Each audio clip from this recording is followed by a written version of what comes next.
अस्सलाम वालेकुम दोस्तों, उम्मीद है आप सब ठीक ठाक होंगे। अल्लाह पाक आपको सबको हमेशा अपने ज़ुबान में रखे। आज के इस वीडियो में हम देखने जा रहे हैं एक्स स्मार्ट की प्राइस को और उसके स्पेक्स को भी मैं आपको दिखाता हूँ। यहाँ पे सबसे पहले हमारे पास आता है एक्स स्मार्ट का मेट 10 है, जिसकी 6 GB और 128 GB मेमोरी हमें देखने को मिलती है। वी नोच के साथ आता है और 26,000 रुपये की प्राइस में ये हैंडसेट आपको मार्केट में बिल्कुल ही आसान से मिल जाएगा। इसके अलावा यहाँ पे हमारे पास आता है कोर एक्स, इनका दूसरा मॉडल है, जिसकी 4 GB रैम और 64 GB मेमोरी है। पंच होल डिस्प्ले हमें देखने को मिलेगा 22,500 रुपये की प्राइस में।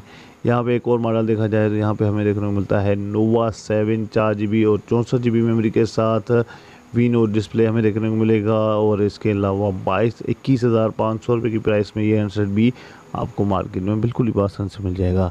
लास्ट मॉडल इनका हमारे पास आता है नोवा 7, जिसमें 2 GB रैम और 64 GB मेमोरी हमें देखने को मिलेगी।